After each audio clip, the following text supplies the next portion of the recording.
जय हिंद दोस्तों, स्वागत है आप सभी का आपके अपने YouTube चैनल पर।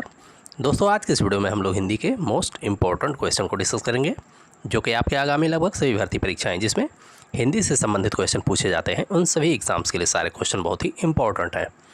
चलिए शुरू करेंगे इस वीडियो को। क्वेश्चन है, निम्नलिखित में से कौन सा अघोष वर्ण नहीं है। बात करेंगे अघोष वर्ण की, जो कि नहीं है, तो ऑप्शन डी राइट हो जाएगा। पा और बा, ये दोनों वर्ण जिसमें से बा जो है ये अघोष वर्ण है, जबकि बा जो है वो घोष वर्ण है, इसलिए यही विकल्प सही नहीं है। जबकि ऑप्शन ये की बात करें का और खा की, ये अघोष वर्ण है। ऑप्शन बी की बात करें चा और छा, तो ये भी अघोष वर्ण है। और टा ठा की अगर बात करेंगे तो ये भी अघोष वर्ण है। पा फा ये दोनों अघोष वर्ण होते हैं, जबकि बा जो है ये घोष वर्ण होता है। तो पा ये तो अघोष हो जाएगा, लेकिन बा ये घोष वर्ण है, इसलिए ऑप्शन डी राइट हो जाएगा। यही विकल्प सही नहीं है। चलेंगे अगले क्वेश्चन की तरफ। वह बहुत दयालु व्यक्ति है, इस वाक्य में कौन सा विशेषण है। यानी कि इस वाक्य में कौन सा शब्द ऐसा है कि जो विशेषण है, तो यहाँ पर ऑप्शन सी राइट होगा। दयालु ये विशेषण शब्द है। विशेषण किसे कहते हैं? जो संज्ञा या सर्वनाम की विशेषता बताता है उसे विशेषण कहते हैं। वह बहुत दयालु व्यक्ति है, जो व्यक्ति है वो कैसा है? दयालु है। तो यहाँ पर विशेषण दयालु हो जाएगा। और जिस शब्द की विशेषता बताता है विशेषण, उसे विशेष्य कहते हैं। व्यक्ति यहाँ विशेष्य हो जाएगा। बात करेंगे विशेषण कितने प्रकार के होते हैं, तो विशेषण कुल 4 प्रकार के होते हैं। कौन कौन से? गुणवाचक, संख्यावाचक, परिमाणवाचक और सार्वनामिक, ये 4 प्रकार के विशेषण होते हैं। और प्राविशेषण की अगर बात करेंगे तो जो शब्द विशेषण की भी विशेषता बताता है उसे प्राविशेषण कहते हैं। तो यहाँ विशेषण क्या है? दयालु है। और दयालु की भी विशेषता क्या बता रहा है? ये बहुत शब्द बता रहा है, यानी कि ये बहुत जो है ये प्राविशेषण हो जाएगा। क्वेश्चन में विशेषण ही पूछा जा रहा है, इसलिए सी राइट हो जाएगा, दयालु।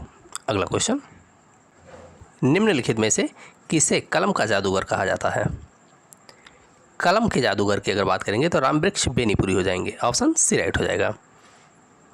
इनकी एक रचना है गेहूं और गुलाब, जो कि एग्जाम की दृष्टि से बहुत ही महत्वपूर्ण रचना है। कलम की सिपाही, जो कि एक जीवनी है, ये अमृत राय की है। कलम का सिपाही के नाम से मुंशी प्रेमचंद जी को जाना जाता है। अगला क्वेश्चन, राग दरबारी उपन्यास के रचयिता निम्न में से कौन है। कभी कभी ऐसा पूछा जाता है कि राग दरबारी किस विधा की रचना है, तो ये उपन्यास है। क्या है? उपन्यास है। और बात करेंगे ये किसकी रचना है, यानी इसके रचयिता कौन है, तो ये श्रीलाल शुक्ल की रचना है। ऑप्शन डी राइट हो जाएगा। चांद का मुंह टेढ़ा है, गजानन माधव मुक्तिबोध की रचना है। जूही की कली तोड़ती पत्थर, ये रचनाएं सूर्यकांत त्रिपाठी निराला की हैं। अगला क्वेश्चन, जाकी रही भावना जैसी, प्रभु मूरत देखी तिन तैसी, प्रस्तुत पंक्ति के रचयिता हैं। गोस्वामी तुलसीदास जी की है। ऑप्शन ये राइट हो जाएगा। सूरसागर सूर सरावली साहित्य लहरी, सूरदास जी की रचना है। साखी शबद रमैनी, कबीरदास जी की रचनाएं हैं। अगला क्वेश्चन,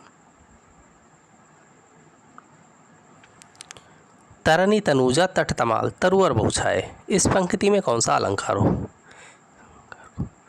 इस पंक्ति में अलंकार कौन सा होगा, तो यहाँ पर ऑप्शन सी राइट होगा, अनुप्रास अलंकार। जहाँ पर वर्ण की आवृत्ति बार बार होती है वहाँ अनुप्रास अलंकार होता है। यहाँ ता वर्ण की आवृत्ति कई बार हो रही है, इसलिए इसमें अनुप्रास अलंकार हो जाएगा। जहाँ बिना कारण के ही कार्य का होना पाया जाता है वहाँ पर विभावना अलंकार होता है। जब किसी अन्य को कहने वाली बात किसी अन्य के माध्यम से कही जाए वहाँ अन्योक्ति अलंकार होता है। अगला क्वेश्चन, निम्न में से किस वाक्य में अपादान कारक है, यानी कि इन विकल्पों में से कौन सा ऐसा वाक्य है जिसमें अपादान कारक है। रमेश साइकिल से विद्यालय जाता है, यहाँ पर से का प्रयोग साधन के रूप में किया जाता है, तो यहाँ कर्ण कारक हो जाएगा, यानी कि ये विकल्प सही नहीं है क्योंकि इसमें कर्ण कारक है। रमेश कमरे में बैठा है, यहाँ पर में पर इस प्रकार के जहाँ कारक चिन्ह आते हैं वो अधिकरण कारक के चिन्ह होते हैं, यानी कि रमेश कमरे में बैठा है तो ये अधिकरण कारक हो जाएगा। बात करें ऑप्शन सी, रमेश जयपुर से दिल्ली गया, तो यही इस प्रश्न का सही आंसर हो जाएगा, ऑप्शन सी। क्योंकि यहाँ पर रमेश जयपुर से अलग हो रहा है, कहाँ जा रहा है? दिल्ली जा रहा है, तो यहाँ पर अलगाव को दिखाने के लिए से का प्रयोग किया जा रहा है, तो यहाँ पर अपादान कारक हो जाएगा। हिंदी में कारक कुल 8 प्रकार के होते हैं। अगला क्वेश्चन,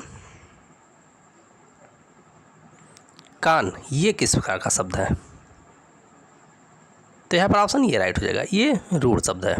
जिस शब्द के खंड करने पर कोई सार्थक अर्थ ना मिले वे रूढ़ शब्द होते हैं। अगला क्वेश्चन, पद्मावत महाकाव्य किस भाषा में लिखी गई है? पद्मावत रचना की अगर बात करेंगे तो ये रचना मली मोहम्मद जायसी जी की है। बात करेंगे इसकी भाषा की तो ये अवधी भाषा में लिखी गई है। ऑप्शन ये राइट हो जाएगा। अगला क्वेश्चन, निश्चय शब्द में कौन सी संधि है? निह धन च, इस प्रकार इसका संधि विच्छेद होगा। बात करेंगे इसमें संधि की तो इसमें विसर्ग संधि होगी। ऑप्शन सी राइट हो जाएगा। संधि कुल 3 प्रकार की होती है, स्वर संधि, व्यंजन संधि और विसर्ग संधि। तो दोस्तों ये वीडियो को ऐसा लगा इसे कमेंट बॉक्स में ज़रूर बताएं। अगर वीडियो पसंद आया हो तो वीडियो को लाइक करें, शेयर करें और चैनल को जरूर सब्सक्राइब करें। धन्यवाद।